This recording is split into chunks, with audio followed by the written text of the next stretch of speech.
প্রধান উপদেষ্টা আজকে বিকাল ৩টায় দেখেছেন একটা জরুরি বৈঠক ডেকেছে। বাংলাদেশের বিভিন্ন রাজনৈতিক দল, প্রশাসনে যারা আছে বিভিন্ন বিভাগে, তাদেরকে প্রধানদেরকে ডাক দিয়ে বলছে যে সতর্ক থাকা লাগবে। তার মানে কিছু আঁচ পেয়েছে হয়তো। যেহেতু সবাইকে নিয়ে আমরা আল্লাহর দরবারে শুকরিয়া জানাচ্ছি, এমন একটা সময় যে সময় অলরেডি বিশ্বের কয়েকটা দেশে যুদ্ধ চলছে, বিশেষ করে পাকিস্তান, ভারত, ওদিকে রাশিয়া, ইউক্রেন, এই সমস্ত দেশে অলরেডি যুদ্ধ লেগে আছে। আর যেহেতু আমাদের প্রতিবেশী, এদের দেশে দাঙ্গা চলছে, যুদ্ধের চাইতেও ভয়াবহ, যার মুসলমানদের জন্য মারাত্মক একটা বিষয়। আর আমরা যেহেতু পাশে প্রতিবেশী হিসাবে আসি, তার কাটা ভেদ করে কখন যে চলে আসে। যেটা প্রধান উপদেষ্টা আজকে বিকাল ৩টায় দেখেছেন একটা জরুরি বৈঠক ডেকেছে। বাংলাদেশের বিভিন্ন রাজনৈতিক দল, প্রশাসনে যারা আছে বিভিন্ন বিভাগে, তাদেরকে প্রধানদেরকে ডাক দিয়ে বলছে যে সতর্ক থাকা লাগবে। তার মানে কিছু আঁচ পেয়েছে হয়তো। এই জন্যে পৃথিবীর নিকৃষ্ট একটা প্রতিবেশী আমরা পেয়েছিলাম এই ইন্ডিয়াকে। আমি বিশ্বের যত দেশে গেছি, এইরকম প্রতিবেশী কোনো দেশের আশপাশে আমি পাইনি। অন্যান্য দেশগুলো আমাদের পরে দাঁড়িয়ে গেছে। এই যে মালয়েশিয়া আমি ছিলাম কয়েকদিন আগেও, সেখানে তারা 2004 সাল থেকে দাঁড়াতে আরম্ভ করেছে, এখন দাঁড়িয়েই যাচ্ছে। কারণ তাদের আশপাশে যেগুলো প্রতিবেশী সব শুভাকাঙ্ক্ষী, আর আমাদের এমন প্রতিবেশী 54 বছরে শুধু আমাদের বিরুদ্ধে শুধু মিথ্যা ছাড়া একটা সত্য কথা বিশ্বের মোড়লদের কাছে বলে না। 54 বছরেই মিথ্যা তথ্য ছড়িয়েছে। আপনি দেখেছেন মাইক্রোসফট, আপনারা তো এলাকায় গ্রাম্য মানুষ বেশি, যারা লেখাপড়া করে ইন্টারনেট বোঝে, মাইক্রোসফট রিপোর্ট দিয়েছে তামাম দুনিয়ায় 257টা দেশ সবচাইতে বেশি মিথ্যা তথ্য পরিবেশন করে ইন্ডিয়া। এদের যে সাংবাদিকগুলো, এইগুলোও বেশ মারাত্মক। এই যে ময়ূখ রঞ্জন ঘোষ, আমার মনে হয় জীবনে কোনোদিন সত্য কথা বলেছে কিনা আমার বিশ্বাস হয় না। যত কথা বলে, আমার দেশে যারা এই যে মলম বিক্রি করে বাজারে বসে আঁতরায়, এরাও এত এত হকারি করে না। সাংবাদিক নামের একটা কলঙ্ক আমাদের দেশ নিয়ে আগস্টের 5 তারিখের পরে বহু মিথ্যা তথ্য ছড়িয়েছিল, কিন্তু সব যে মিথ্যা এটা প্রমাণ হয়ে গেছে। আমরা দাঁড়াতে পারছি না এই সমস্ত প্রতিবেশীদের কারণে। যারা আমরাও দাঁড়াতে চাই নাকি? মানুষ দাঁড়াবে কখন? যেহেতু আজ নিরাপত্তার বেষ্টনী থেকে আমরা অনেকেই বের হয়ে যাচ্ছি, আমাদের নিরাপত্তা এখন আর নেই। কোরআনে কারীম জানিয়েছে, আল্লাযীনা আমানু ওয়া লাম ইয়ালবিসু ঈমানাহুম বিযুলমিন উলাইকা লাহুমুল আমনু ওয়া হুম মুহতাদুন। সূরা আনআম 7 নম্বর পারা 17 নম্বর পৃষ্ঠার 1ম নম্বর লাইনের 82 নম্বর আয়াতে আছে। এটা তাফসীরে ফি জিলালিল কোরআন সৈয়দ কুতুব রহমতুল্লাহ আলাইহি লিখেছেন। আল্লাহ পাক বলেন, যারা ঈমান আনে আর ঈমানের সাথে কোনোদিন শিরিক আর জুলুম মিশ্রণ করে না। এই এদিকে তাকিয়ে থাকে, যে যা করছে করুক, আর পেছনে যেন কেউ গল্প করবেন না ভাই। একটু মন দিয়ে শোনেন। আপনি 10 মিনিট শোনেন, তো নামাজ যেভাবে পড়া লাগে একেবারে মন স্থির করে ওইভাবে শোনেন, তাহলে 10 মিনিটই ইবাদতের সওয়াব পাবেন। আর এদিক ওদিকে তাকিয়ে গল্প করে আপনার আরো গুনাহ হয়ে যাবে। আবার কথা বলেন কেন? এদেরকে বারবার এক কথা বলা তো আমার ভাল লাগে না। এই জন্যই তো মিডিয়া আসতে মানা করি, যে এগুলো সাথে এখন দরকার নেই। যত বলে যে আপনারা আমি আগার আসে আর সব কিছু ঠিক করে বসে পড়বে, এরপরে যদি কেউ দাঁড়ায় না তার খবর আছে। আর এখানে আপনি দাঁড়িয়ে আছেন কেন? পেছনে দেখতে পাচ্ছেন একটা লোক আপনার জন্য এখনই চিল্লাবে। এটা তো রাজশাহী বিভাগ না, রংপুরে গেলে না একটা শব্দ শোনা যায় মফিজ। এই বিভাগে তো এই শব্দ শুনলে কেমন লাগে না? আমার মনে হয় যে এই লোকটার বাড়ি মনে হয় রংপুর বিভাগ। তাছাড়া তো এখানে দাঁড়িয়ে থাকার এভাবে কথা ছিল না। এই বিভাগের বদনাম করার জন্য এসেছে। যান একটু, যে যেখানে জায়গা পান হয় বসেন, নাই দাঁড়িয়ে থাকেন, কিন্তু কথা বলবেন না ভাই। যেহেতু আমরা এবাদতে অলরেডি প্রবেশ করেছি, এবাদত যেইভাবে করা লাগে আপনি একটু ওইভাবে করেন। এবাদতটা শেষ হয়ে গেলে তখন আপনার মন মতো চলে। বলেন তো নামাজ একটা এবাদত, নামাজে দাঁড়িয়ে কেউ এদিকে ওদিকে তাকায়? কয়টা ফ্যান আছে গুনে নেয়? কি কথা বলছেন এখানে? তাহলে ওইটা যদি না করেন, এইটাও তো একটা এবাদত চলছে। এদিক ওদিকে তাকানো বন্ধ, এদিকে তাকিয়ে থাকেন। গুরুত্বপূর্ণ কয়েকটা মেসেজ আছে আজকের আয়াতে। স্থান কাল পাত্র ভেদে বাস্তবতার নিরিখে আমরা তাফসীরুল কোরআন মাহফিলে কোরআন থেকে কথা বলার চেষ্টা চালাবো। ওয়া তাওফীকি ইল্লা বিল্লাহ। আল্লাহ বলেন, এখন যে নিরাপত্তাহীনতায় পৃথিবীর মানুষেরা ভুগতেছে, নিরাপত্তা দেওয়ার মালিক একচ্ছত্রভাবে চীন। এত আসতে বললে? তুরস্ক, রাশিয়া, আমেরিকা, ভারত তো এখন নিজেরাই নিরাপত্তাহীনতায় ভুগতেছে। আজকে পাকিস্তানের এক লেফটেন্যান্ট কর্নেল, ওনার বাবা অলরেডি জানিয়ে দিয়েছে পাকিস্তান আর্মির কাছে, আমার ছেলে যুদ্ধের ময়দানে আছে, ওর যদি পেছনে গুলি লাগে তাহলে আমার বাড়িতে নিয়ে আসবেন না, ওর যদি সামনে গুলি লাগে আমার বাড়িতে নিয়ে আসবেন, আমার জায়গা ঠিক করা আছে, কবর দিয়ে দেব। ঠিক লাশ নিয়ে এসেছে আজকে। লাশ নিয়ে আসার পরে দেখে পেছনে একটা গুলিও লাগে নাই, সামনে গুলি লেগেছে 22টা। যাদের ইমান এই পর্যায়ে অলরেডি পৌঁছিয়ে গেছে তাদেরকে হারানো অত সম্ভব সহজ না। এমনি দাদার ভয় লেগে যাচ্ছে, দাদা পাগল হয়ে যাবে আর কিছুদিন যাক। একটা দেশের সাথে দাদার মিল নেই। আমি কতগুলো দেশ ঘুরে আসলাম আশপাশে, শ্রীলঙ্কার সাথে ওদের মিল নেই, মালদ্বীপের সাথে মিল নেই, থাইল্যান্ডের সাথে মিল নেই, না এই যে আফগানিস্তানের সাথে একটা বর্ডার আছে, মিল নেই। পাকিস্তানের সাথে তো দা কুমড়ার সম্পর্ক। এরপরে ভুটানের সাথে মিল নেই, মায়ানমারের সাথে মিল নেই। আমাদের সাথে মিল ছিল, বুবু ছিল, বুবু নেই, মিল নেই। যাক, বুবু যখন চলে গেছে, এতদিন যারা বলতো আমাদের স্বামী স্ত্রীর সম্পর্ক, আপনারা ওখানে থাকেন, কিন্তু দোলা ভাইয়ের সম্পর্ক আমরা মানি না। বুবু মানি, দোলা ভাই মানি, কারণ দোলা ভাইয়ের তো মুসলমানি দেওয়া লাগবে। এটাকে আমি বানালাম না। সূরা বাকারা 2 নম্বর পারা 16 নম্বর পৃষ্ঠা 4 নম্বর লাইনে আছে, 221 নম্বর আয়াতের মাঝের অংশে দেখেন, কোন মুশরিক পুরুষকে কোন মুমিনা নারী বিয়ে করতে পারবে না যতক্ষণ সে মুসলমান না হয়। দাদা তো এখনো মুসলমান হয়েছে, তার সাথে আপনি এতদিন মিথ্যা কথা বলেছেন জাতির লোকের কাছে যে আমাদের স্বামী স্ত্রীর সম্পর্ক হয় কি করে। দাদা হচ্ছে ফুল হাতা আর আমরা হাফ হাতা। আমরা হাফ হাতা না, এখানে কয়েকটা হয়তো ফুল হাতা থাকতেও পারে, ওই যে ছোট ছোট বাচ্চা যারা। সুতরাং আমাদের সাথে যদি এখন আত্মীয়তা করাই লাগে, দাদার এই বুড়ো বয়সে মুসলমানি দেওয়া লাগবে। আর আপনি এই বয়সে হাজাম পাবেন কোথায়? কি কথা বলছেন না কেন? হাজাম কোথায় পাবেন? বুড়ো হাজাম নিয়ে যান, ও ছাতা দেখা যাচ্ছে আগা কাটতে যে গুড়া খেটে ফেলেছে। জীবনের মতো দাদার মুসলমানের শখ মিটে যাবে। এজন্য ওনার সাথে বিয়ে করা যেহেতু জায়েজ নেই, বউ একটু সাবধানে থাকবে, কারণ ওই গরুর মদ খাওয়া লোক তো, ওদের তো চরিত্র ঠিক নেই। কথা বলেন না কেন? চরিত্র ঠিক আছে, তাহলে বউ কই?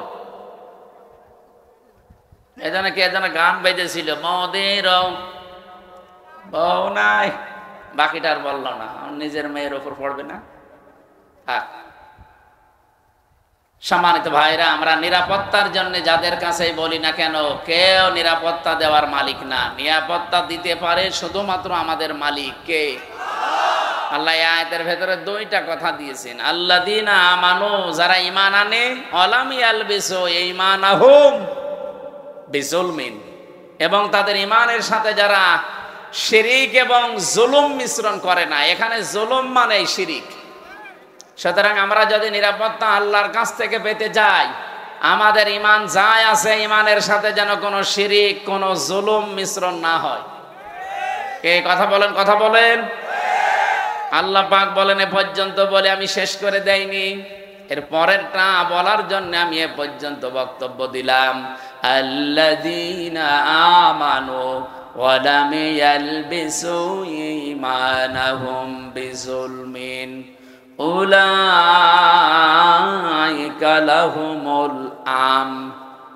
নিজে এইভাবে মনে হচ্ছে কুদরতির আঙ্গুল দেখিয়ে বলছে এই মানুষগুলোই নিরাপত্তার হকদার, এরাই নিরাপত্তার হকদার যারা তাদের ঈমানের সাথে জুলুম এবং শিরিককে মিশ্রণ করে না। ও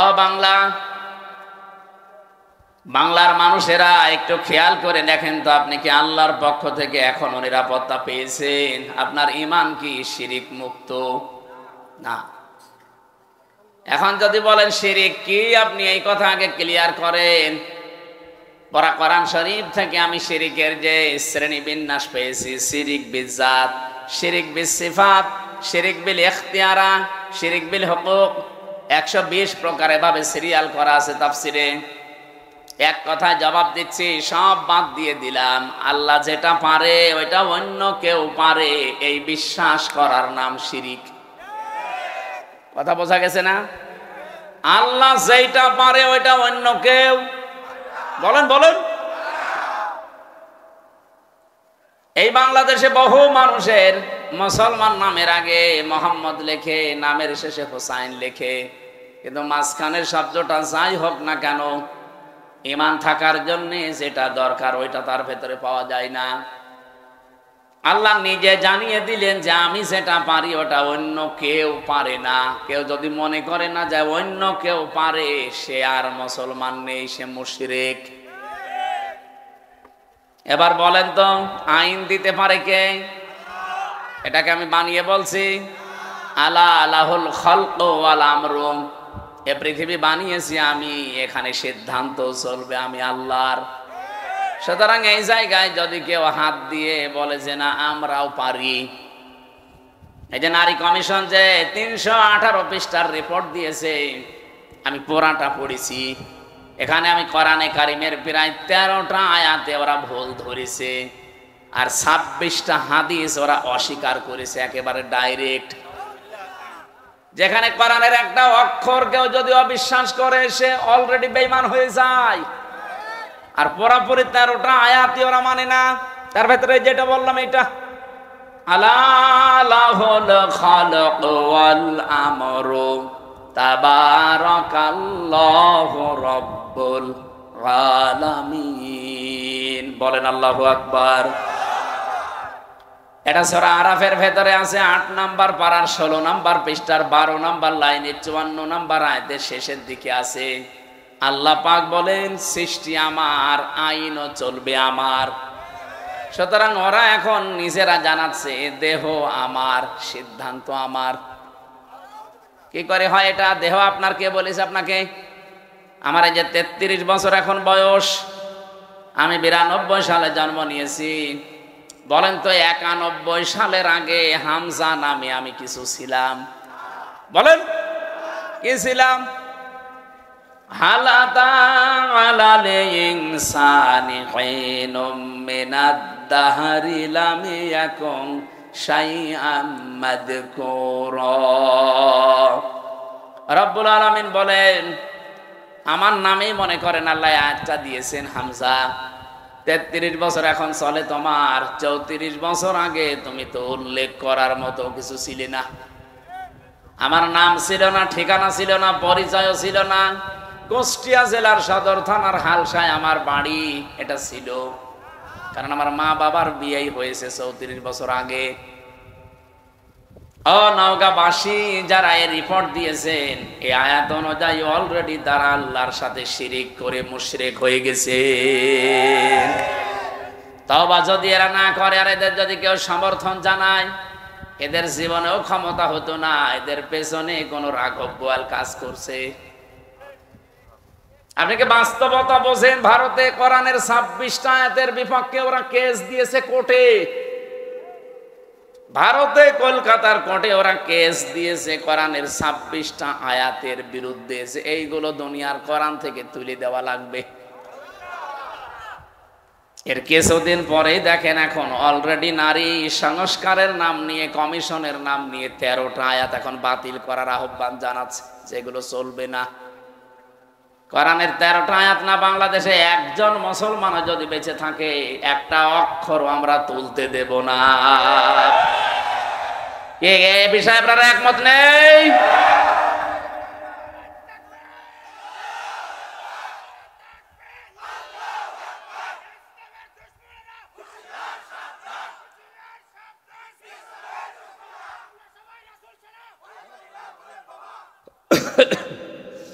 নওগাঁবাসী, আমি আবার বলছি, ঈমান যতটুকু আছে এটা আপনি নির্ভেজাল করবেন। আমি আবার বলছি, বারবার রিপিট করতাম না। নবীজিও মাঝে মাঝে গুরুত্বপূর্ণ কথা হলে 3 বার বলতেন, আর যেটার কোনো গুরুত্ব নেই তিনি জীবনে একবারও বলেননি। আমার যে দীর্ঘ একটা হাদিস পড়েছিলাম, এর ব্যাখ্যায় 7টা আছে, আমরা এর ভেতরে একটা পয়েন্ট এটা আছে, যদি তুমি এই পৃথিবীতে অনর্থক কথাবার্তা, অনর্থক কাজ থেকে নিজেকে বাঁচিয়ে রাখতে পারো, মহান আল্লাহ তোমার জন্য 2টা নিয়ামত বরাদ্দ করে দেবে। আমরা যাব সামনে ওইদিকে। তাহলে এখান থেকে যে বলতে চাই, আল্লাহ যেটা পারে ওইটা অন্য কেউ, আবার বলেন আল্লাহ যেটা পারে অন্য কেউ, সন্তান দিতে পারে শুধুমাত্র পীর সাহেব। কে? আপনাদের এই নওগাঁ জেলায় এই যে মান্দা, কয়েকদিন আগে এসেছিলাম, যে বাড়িতে বসলাম, ওই বাড়িওয়ালার 2টা ছেলে, আর একটা আছে পেটে 6 মাস, সন করে দেখছে ওইটাও ছেলে হবে। পানি নিয়ে এসে বলছে, হুজুর এমন পানি পড়বেন যেন এবার মেয়ে হয়। মনে হচ্ছে আমি ডাউনলোড করে নিয়ে এসেছি। আর বগুড়া গাবতলী তারেক জিয়া সাহেবের গ্রামে একবার গিয়েছিলাম গত বছর। এক লোক এসে বলছে, হুজুরে আপেল পড়িয়ে দিন। আমি সূরা ফাতিহা পড়ে ফু দিলাম, আমার কানের কাছে মুখ নিয়ে বলছে, এমন আপেল পড়বেন যেন এবার ছেলে হয়। কেন? আমার বারবার মেয়ে হয়, তো এই জন্য আপনারা দিয়ে আমি আপেল পড়াচ্ছি। আপেল দিলাম ফেলে, আপেল কই? ফেলে দিয়েছি। আরে ভাই, আপেল পড়ে যদি ছেলে হইতো আমার 3টা মেয়ে হইতো না? ম্যাডামের শুধু আপেল খাওয়াতাম। কি বিশ্বাস দেখেছেন হুজুরের উপরে? এই বিশ্বাসটা যদি আল্লাহর উপরে 100 ভাগ করতো, আমার মনে হয় আল্লাহ দিলে দিতে পারতো। আমি পারবো? আমি পারলে আমারটা পারতাম না? মেয়েরা যারা এসেছেন, এক কথায় শিরিক যেন জীবনে না ঢোকে। আল্লাহ যেটা পারে পৃথিবীর অন্য কেউ। একেবারে নির্ভেজাল থাকা লাগবে। আপনি আমল কম করেন, নামাজ রোজা জিকির আজকার একটু তো হালকা পাতলাও থাকে, কিন্তু ইমানের ভেতরে যদি একেবারে নির্ভেজাল হন, শিরিক মুক্ত থাকেন, আমি গ্যারান্টি দিতে পারি আপনাকে আল্লাহ জান্নাত দিয়ে দেবে। কিন্তু একেবারে গাড়ি গাড়ি পাহাড় পরিমাণ ইবাদত করে বসে আছে, শিরিক নিয়ে আল্লাহর কাছে গেলে, সূরা ফুরকান 19 নম্বর পারা 1ম নাম্বার পৃষ্ঠা 4 নাম্বার লাইনে 23 নাম্বার আয়াত, আল্লাহ পাক বলেন, কাদিমনা ইলা মা আমিলু মিন আমালিন ফাজআলনাহু হাবাআম মানসুরা। কোন মানুষ যদি শিরিক মিশ্রিত আমল নিয়ে আমার কাছে ধরা দেয়, ওটা তো দেখা দূরের কথা, ওর মুখের উপরে ধুলি কণার মতো নিক্ষেপ করব। যেন আমাদের জীবন যেন এরকম না হয়ে যায়। আমরা নিরাপত্তা চাই কার কাছে? শিরিক মুক্ত হওয়া লাগবে। বোঝা গেছে? 2 নম্বরে না, আপনারা শুনছেন না, আমি একেবারে পয়েন্ট আকারে বলছি। এরপরও যদি মনে রাখতে না পারেন, তো বাড়ি গেলে তো এক্ষুনি ভুলে যাবেন। গলা শুকিয়ে যাচ্ছিল, একটু পানি দেওয়া যায় না? পানি বা একটু চা দিলে আছে? ফ্যান বন্ধ হয়ে গেল।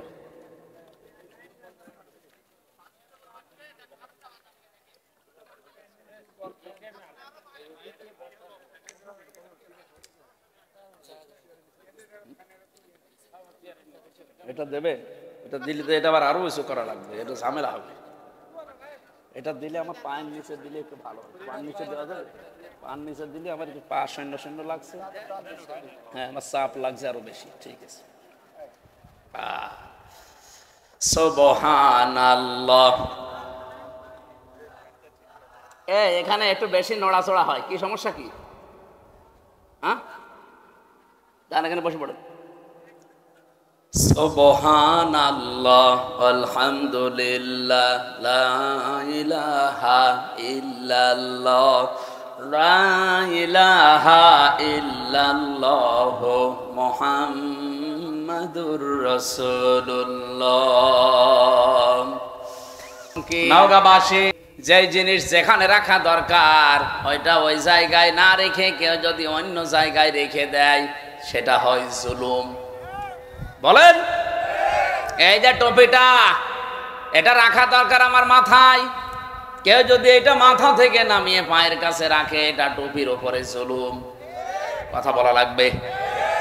আমার পায়ের নিচে একটা স্যান্ডেল আছে, আর স্থানীয় পায়ের নিচে, ওইটা যদি আমি এখন তুলে মাথায় নিয়ে ঘুরি এটা স্যান্ডেলের উপরে জুলুম।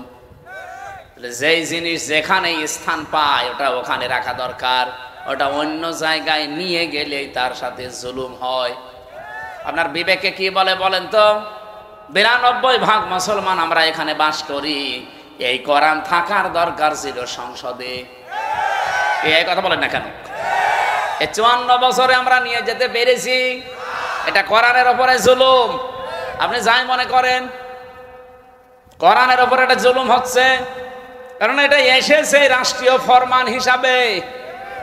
আপনি এই তথ্য পাবেন সূরা রদ 37 নম্বর আয়াতে 13 নম্বর পারা 13 নম্বর পৃষ্ঠা 13 নম্বর লাইনে আছে, ওয়াকাযালিকা আনজালনাহু হুকমান আরাবিয়্যা। অবশ্যই আমি আপনার প্রতি যে কোরআন নাজিল করেছি এটা সাধারণ জিনিস না, এটা হুকুম। এটা কি? এটা আইন হিসাবে নাজিল করলাম, যার বাংলা নাম আমরা বলি সংবিধান।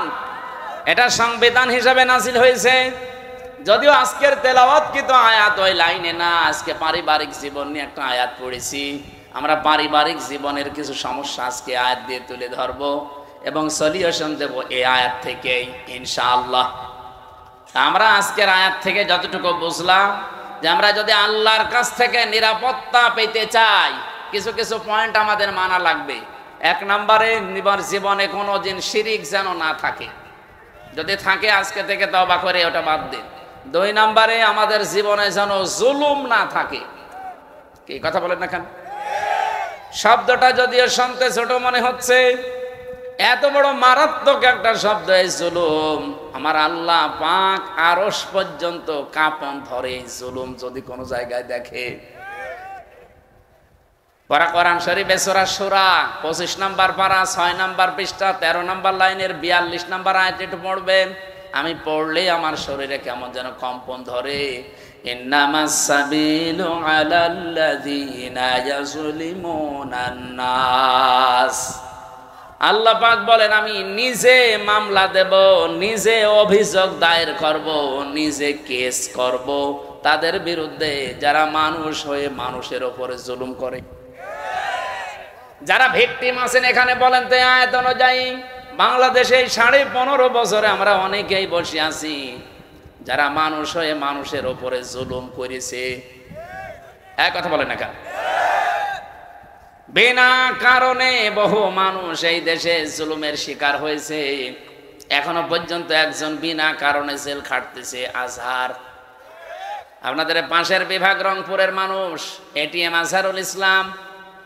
আমার তো বারবার বলতে ইচ্ছে হয় এই 15.5 বছরে যত রাজনৈতিক মামলা হাসিনার দলের লোক দিয়েছে সবগুলো বেকসুর খালাস দেওয়া দরকার। ম্যাডামকে যেভাবে খালাস দিয়েছেন, আমি চাই ম্যাডামকে 6 বছর না, ওনার তো একদিনও জেলে রাখা জুলুম হয়েছে। কারণ ওনার যে মামলা দিয়েছিলেন পুরাটা বানোয়াট। আপনি এতিমের মাল আত্মসাৎ করায় এই মামলা দিয়েছেন যেই টাকার জন্যে, ওই টাকা আরো 7 গুণ বৃদ্ধি হয়েছে। ওনারে আরো পুরস্কার দেওয়ার দরকার ছিল। কিন্তু যারা টাকা পাচার করেছে তাদের এখন আপনি কি করবেন বলেন? এই যে দরবেশ, ওর মাথার চুল থেকে পা পর্যন্ত পুরা সাদা, আমার মনে হয় ভেতরে বাইরে সবই সাদা। এক কথা বলছেন না কেন? 36,000 কোটি টাকা চুরি করিস 7টা ব্যাংক থেকে। জীবনে আপনি কোনোদিন যদি গণনা করতে দেওয়া হয় আপনার হাত ব্যথা হয়ে যাবে, এক জীবনে গুনেও শেষ করতে পারবেন না। 36 কোটি টাকা না, 36,000 কোটি টাকা। একজনে যদি এত টাকা চুরি করে, ম্যাডাম খালেদার 2 কোটির জন্য যদি 6 বছর জেল হয়, এই লোকের জেল হওয়া দরকার কিয়ামত পর্যন্ত। আর হাসিনার ছোট বোন এ আল্লাহর ওলি। এর উপর পারমাণবিক কেন্দ্র থেকে ৭৬,০০০ কোটি টাকা শুধু একজন নিয়েছে, আর বাকিগুলো তো বাদই দিলাম। এ দেশটা যেভাবে ফোকলা করে ফেলেছেন, শান্তিতে তো নেই। এই যে বাইরে কয়েকদিন আগে সিঙ্গাপুরে ছিলাম, মালয়েশিয়া ছিলাম, এই শয়তানরা সব এখন যে সমস্ত দেশে থাকে ওখানে বানিয়েছে সাহেব পাড়া, কিন্তু থাকতে পারে না, থাকে সব হোটেলে। মালয়েশিয়া যে হোটেলে উঠলাম, সিঙ্গাপুরে যে হোটেলে উঠলাম, নিচে নেমে দেখি দুইজন চা খাচ্ছে। কি গো? হুজুর আমরা আগেই পালিয়েছি। পালালেন কেন? আপনার না ৬২০টা বাড়ি, ওই যে চট্টগ্রামের ওইটার ভূমি মন্ত্রী ছিল, ৬২০টা বাড়ি বানিয়েছে শয়তান। একটা বাড়িতেও থাকতে পারে না, এখন থাকে হোটেলে, তাও চুরি করে। হুজুর দোয়া করবেন, তখনই দোয়া বের হয়। আর ভালো লোকের কাছে দোয়া চেয়েছে। আমার মনে হয় এই ৯ মাস যদি থাকতো আরো ২০০ বাড়ি বানাইতো। এক কথা বলেন না কেন? সব দর বাবার টাকায় বানাইতো। বলেন বলেন। এই জুলুম যা করেছেন, জুলুমের এখন আল্লাহ নিজে শোধ নিচ্ছেন আপনাদের উপরে। আলা তাহসাবান্নাল্লাহা গাফিলান আম্মা ইয়ামালুজ জালিমুন। সূরা ইব্রাহিমের ৪২ নম্বর আয়াতের প্রথম অংশে আছে ১৩ নম্বর পারা, ১৯ নম্বর পৃষ্ঠা, ১২ নম্বর লাইনে আছে। আল্লাহ পাক বলেন, হে নবী আপনি কি মনে করেন যে আমি জালেমদের কোনো খবর রাখি না? কে বলেছে? যে যেখানে যাররা পরিমাণ জুলুম করে, দুনিয়ার কোনো কিছু খেয়াল না থাকলে আমার ওইটা খেয়াল থাকে। আমি আমার একেবারে নজরে রাখি, জুলুমটা দেখলে আমি আল্লাহ নিজে। কারণ মাজলুমের বরদুয়ার আমার মাঝে কোনো পর্দা নেই, হিসাব নেই, ও শুধু বলতে দেরি, পৌঁছাতে দেরি হয় না। হাদিসে কুদসি এটা, ইত্তাকি দাওয়াতাল মাজলুম ফাইন্নাহা লাইসা বাইনাহু ওয়া বাইনাল্লাহি হিজাব। হে পৃথিবীর মানুষেরা, মাজলুমের বরদুয়া থেকে বেঁচে থাকবা, কারণ মাজলুমের বরদুয়া আর আল্লাহর ভেতরে কোনো হিসাব পর্দা থাকে না। আমি রিমান্ডে আমার আগে ছাত্র দলের এক ভাইকে নিয়ে গেল। এই যে জুলুম আমি নিজে দেখেছি, রিমান্ডের নামে যে টর্চার করেছিল এই শয়তানগুলো আমাদের উপরে, এই যে আমি বসতে পারি না কেন, 11 ঘন্টা আমারে টাঙিয়ে রেখেছে চোখ বেঁধে মাজায় দড়ি দিয়ে। এরপর থেকে আমারে মাজাও ব্যথা, পিঠেও ব্যথা। বসতে গেলে শক্ত জিনিসে বসলে 10 মিনিটের ভেতর ব্যথা শুরু হয়। আমার আগে ওনার পাশের রুম থেকে সেল থেকে নিয়ে গেল, চোখ বেঁধে কালো কাপড় দিয়ে, পেছনে ডান্ডা বেড়ি, হ্যান্ডকাপ লাগিয়ে ডান্ডা বেড়ি দিয়ে আস্তে আস্তে টেনে নিয়ে যাচ্ছে। ভালো মানুষ নিয়ে গেল, আসার সময় দেখি ও মা ও বাবা বলে চিল্লাচ্ছে। আসার পরে দেখি এইগুলো একটাও নখ নেই, সব সাদা লাগছে। সাদা এমনি হয়নি, এই হাত এভাবে চেয়ারের সাথে বেঁধে দেয়। আমারে দেখিয়েছিল ওই যে নখ যেগুলো দিয়ে তোলে, আমারে বলছে হুজুর আমরা এটা দিয়ে নখ তুলি। হাতের সাথে ক্লিপ লাগিয়ে দেয়, গলার সাথে একটা বেল্ট লাগিয়ে দেয় চেয়ারে, আপনি নড়তে পারবেন না, শুধু একটা মাত্র টিপ দেবে, 1 মিনিটে আপনি 120 বার ঘুরবেন। এমন সিস্টেম করা আছে, ওই মেশিনটা শুধু হাতে আর পায়ের সাথে লাগাবে। এগুলো জেলা থানা শহরে না, এগুলো পাওয়া যায় বিভাগীয় শহরে, এবং বিশেষ করে কাউন্টার টেররিজমে ডিবি অফিসের নিচতলায় মাটির নিচে যে ঘর আছে, আপনার বিশ্বাস যদি এখন মনে হয় নেই, এগুলো আমি নিজে দেখেছি রিমান্ডে থাকাকালীন। একটা শুধু টিপ মারে, এক টিপে আপনার নখ যতগুলো আছে সব খসে চলে আসে।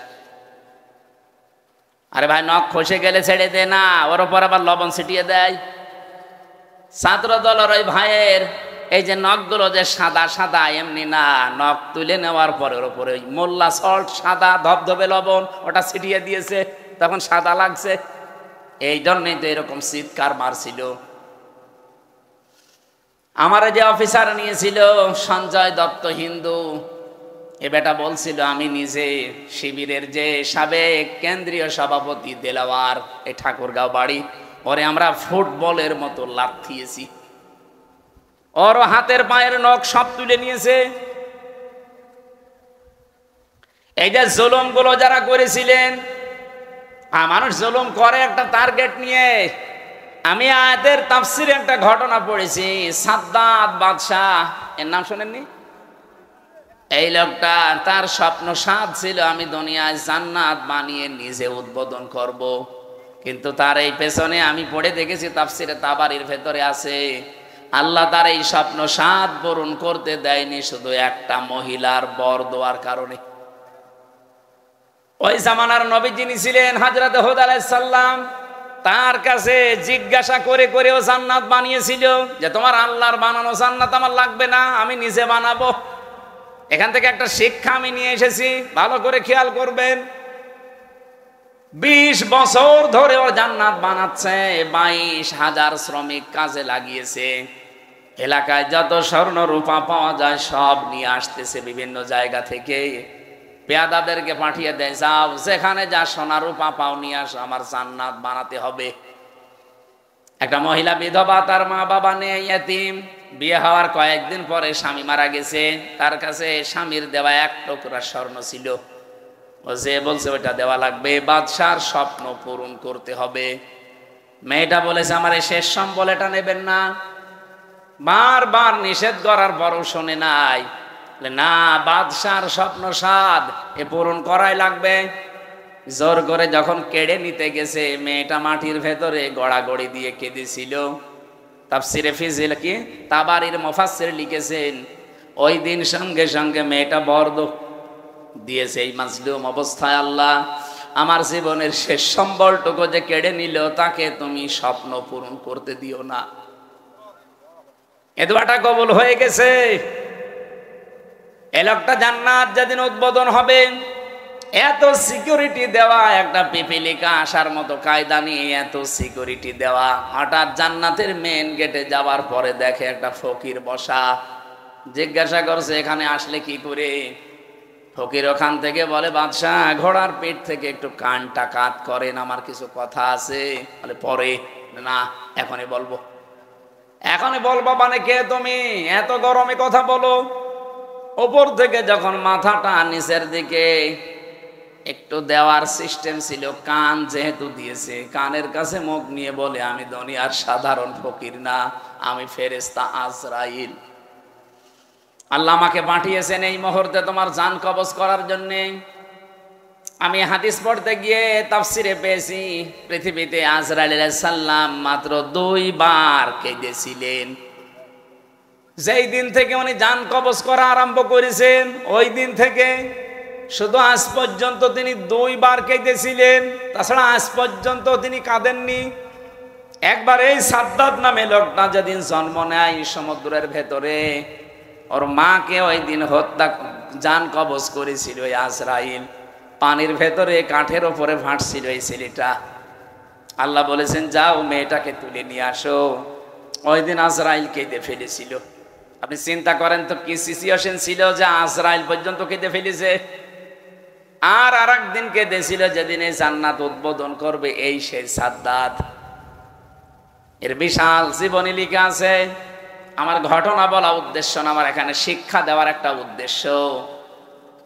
যেই দিন তিনি জান্নাত উদ্বোধন করবে, হযরতে আজরাইল বললেন না আমি আর সময় দিতে পারবো না। ও শেষ পর্যায়ে এটাও বলেছিল, ফেরেশতা আমাকে এতটুকু সময় দাও, আমি শুধু জান্নাতটা উদ্বোধন করে একটা চক্কর দিয়ে এসে আমার জানটা তুমি নিয়ে নিও। ফেরেশতা বলেছে না, আল্লাহর আদেশ, তোমাকে জান্নাত উদ্বোধন করতে দেওয়া হবে না। ইদা জালুহুম লা ইস্তাখিরুনা সাআতাও ওয়া লা ইস্তাকদিমুন। আপনারা সুবহানাল্লাহ বলেন, আলহামদুলিল্লাহ বলেন, আল্লাহু আকবার বলেন, যাই বলেন। এই ঘটনাটা কিন্তু একটা ঐতিহাসিক একটা ঘটনা, কিন্তু এর পেছনে যে দলিলগুলো আছে খুব শক্ত না। আমি শিক্ষার জন্য শুধু বলছি। এদিকে তাকান। ও জান্নাতের গেট, মেন গেটে দাঁড়িয়ে ভেতরে যাবার জন্য ঘোড়ার পিঠ থেকে জোর করে হলেও তিনি লাফ দিয়েছিলেন, কিন্তু পারেন নাই। জান্নাতের চৌকাঠ স্পর্শ করার আগেই ঘোড়ার পিঠ থেকে বাইরে পড়ে গেছে। মুফাসসির বলেন কেন সে জান্নাতের চৌকাঠ পর্যন্ত স্পর্শ করতে পারলো না জানো? কারণ ওই যে বিধবা একটা এতিম মেয়ের বরদোয়া ছিল। আপনি বলেন তো এখান থেকে কি পেলেন? এত বড় বিশাল শক্তিশালী বাদশাহ তার স্বপ্ন পূরণ করার জন্য কি করেছে আপনি বলেন? 22,000 শ্রমিক কাজে লাগিয়েছে, 20 বছর একাধারে শ্রম দিয়ে বানিয়েছে, মনের মতো করে সাজিয়েছে। যেদিন উদ্বোধন করবে পারে নাই শুধু একটা মেয়ে লোকের, এতিম অসহায় বিধবা এই মেয়ে লোকটার বরদোয়া লেগেছিল যে আমার শেষ সম্বলটুকু যে কেড়ে নিল তার স্বপ্ন তুমি পূরণ করতে দিও না। আপনি রাগ করলেও এবার বলবো 15.5 বছর যারাই ছিল এরাও তো বিভিন্ন স্বপ্ন নিয়েছিল। কথা বলেন না কেন? কেউ বলেছিল যে 21 সাল হয়ে গেল, 21, তারপরে বলছে না 41 সাল হয়ে গেল, তারপরে বলে না 71 সাল। আমার মনে হয় একেবারে চলে যেত কিয়ামত পর্যন্ত। আপনি যে আশা নিয়ে এগিয়ে যাচ্ছিলেন ওই মহিলার শুধু একটা বরদোয়া যদি থাকার কারণে এত বড় বাদশার স্বপ্ন সাত পূরণ না হয়, আপনারা যা করেছেন 15.5 বছরে একটা দুইটা না কত মানুষের শেষ সম্বল কেড়ে নিয়েছে। আপনি নিজের থেকে বলেন, সিলেটের ইলিয়াস আলী আজ পর্যন্ত পাওয়া গেল না লোকটারে। কি সম্বল ছিল সিলেটের জন্য, সঠিক কথা বলতো আমি দেখেছি।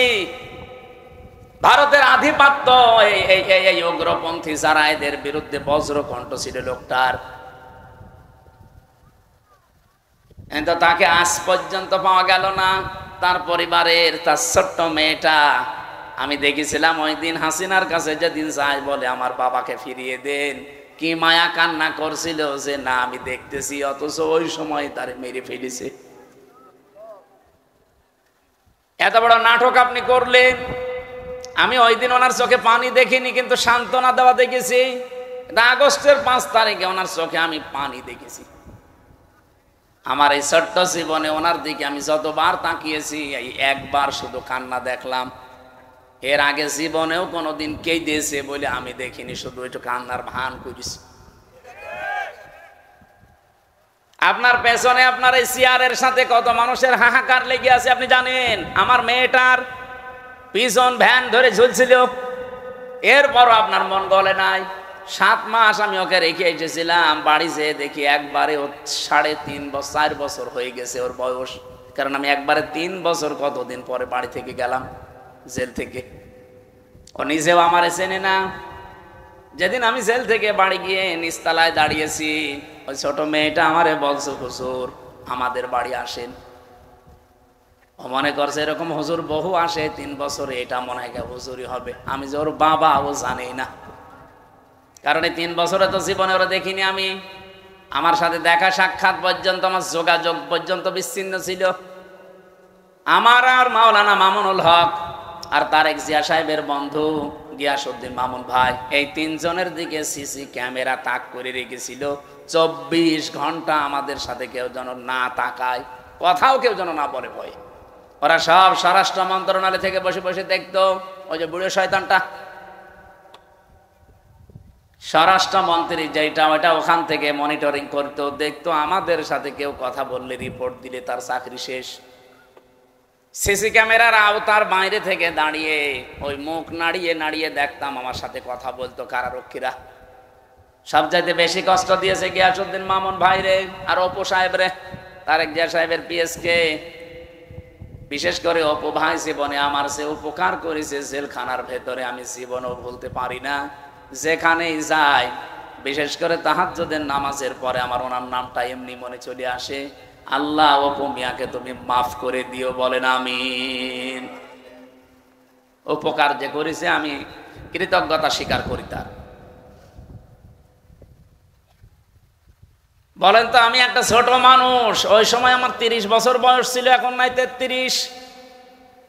কি করেছিলাম এত আমি যে আমাকে এত শাস্তি দেওয়া লাগবে আপনার? 3টা বছর আমি জানি না যে বাইরে কেউ বেঁচে আছে না মরে গেছে। পরে বের হয়ে শুনছি আমার দাদা মরে গেছে, আমার আপন দাদা যে আমাকে মাদ্রাসায় পড়িয়েছিল। আমি শুনলাম আমার চাচাতো এক ভাই ছিল, সে মরে গেছে। আমার একটা শালা ছিল, সেও মরে গেছে, চাচাতো শালা। আমার নানি বেঁচে ছিল, উনিও মারা গেছে, আমার নানা ছিল, উনিও মারা গেছে, একটাও আমি জানিও না, কারণ আমার কাছে কেউ খবর দিত না। ভয়ে আসবে কি করে? সিসি ক্যামেরা দেখলেই তার পরের দিন আবার পানিশমেন্ট দিত। ওই দূর থেকে মুখ নাড়িয়ে হাতের ইশারায় বলতো যে আপনার অমুকে অমুক, মানে আমি বুঝতাম যে হয়তো কেউ মরে গেছে আজকে। নিজেকে আপনি এই জায়গায় একটু দাঁড় করিয়ে বলেন তো, কি কড়াকড়ি করতো আমার সাথে। এই জুলুমটা করে আপনি কি পেলেন? এখন তো নিজেই দেশান্তরিত হয়ে বসে আছেন। কি কথা বলছেন এখন? জুলুম করবেন না কারো উপরে, এটা আল্লাহ জীবনও সহ্য করে না। এত বড় নিকৃষ্ট একটা জিনিস, এত বড় বাদশার শুধু একটা মাজলুমের বরদোয়ার কারণে তার জান্নাত উদ্বোধন করা দূরের কথা, চৌকাটে আল্লাহ পা দিতে দেয়নি। আর আপনি বিশাল স্বপ্ন সাদ নিয়ে বসে আছেন এত বড় বড় জুলুম করে। কত মানুষকে আয়না ঘরে রেখে তার জীবন শেষ করে দিয়েছেন। রিমান্ডে আমার যে মাটির নিচে নিয়েছিল যে ঘরে, ওরা নিজেরাই বলতো যে পাশ দিয়ে যেটা দেখতে পাচ্ছেন এই ড্রেন, এর ভেতরে কত মানুষকে আমরা কারেন্টের শক দিয়ে মাছের খাবার বানিয়ে দিয়েছি। এরকম অবস্থায় আপনি কি দিক দ্বারা ঠিক থাকবে আপনার? এরপরে আমার বলছে আপনাকে যা বলতে বলি, এটা যদি ম্যাজিস্ট্রেটের কাছে না বলেন আপনার বউ তুলে নিয়ে আনবো। আপনি কত বড় ইমানদার যে এই সময় ঠিক থাকতে পারবেন বলেন? এই শেষ পর্যায়ে 10 দিন একাধারে অত্যাচার করার পর আমার মাথার চুল থেকে পায়ের তালু পর্যন্ত 1 ইঞ্চি জায়গা বাকি নেই যেখানে টর্চার করে নাই। শেষ পর্যন্ত আমার সহ্যের বাইরে চলে যাওয়ার পরে বললাম, যান, যা বলবেন বলেন, আর কি করবেন। যে বলছে আপনার বউ তুলে নিয়ে আনবো, তখন আর কিছু বলা যায়? আর কারণ ওদের তো চরিত্র নেই, ও তাই তুলে নিয়ে আসবে। বারবার চিন্তা হচ্ছিল বাচ্চাটার বয়স কেবল 7 মাস, এই অবস্থায় তুলে নিয়ে আসলে তো বাচ্চাটাও নিয়ে আসবে। আর যেখানে আমারে রাখে এত বড় বড় মশাই আমারে কামড় দেয়, ওরা আসলে এমনি মশার কামড়ে মরে যাবে। এই জন্য বললাম যে যান স্যার, যা ভাল লাগে করেন, আপনারা যা বলতে বলেন আমি বলবো। সব জামাত ইসলামের বিরুদ্ধে, শিবিরের বিরুদ্ধে। আর আমি আকিস গ্রুপে চাকরি করতাম, আকিস গ্রুপের বিরুদ্ধে এই কথাগুলো লিখে নিয়েছে, অথচ একটা কথাও আমার না। ওরা 10টা পয়েন্ট লিখে আমার সই করে বলছে, হুজুর সই করেন, আপনারা ছেড়ে দেব। তখন আমি 164 বুঝতাম না, সই করে দিলাম ম্যাজিস্ট্রেটের সামনে। পরে শুনছি ওইটা আমার জবানবন্দি, ওরা লিখে নিয়েছে এই যে কায়দা কৌশল করে প্রতারণা করে। আল্লাহর বিচার আছে। 10 দিন পরে আমি যে জেলে যেয়ে দেখি ওই ম্যাজিস্ট্রেট যেটা আমার সই করেছিল প্রতারণা করে মিথ্যা বলে, ও দেখি জেলখানায়। কি গো হুজুর, আমার বউ আমারে মামলা দিয়েছে। ঠিক করেছে, শয়তান। যৌতুকের মামলা দিয়েছে। এই জুলুমগুলো যারা করেছিলেন, এই জুলুমের কারণে আল্লাহ রাব্বুল আলামিন জালেমদের স্বপ্ন সাধ পূরণ করতে দেয় না। যে যত বড় বড় আশা নিয়ে রেখেছিলেন, একটা আশাও কিন্তু জালেমদের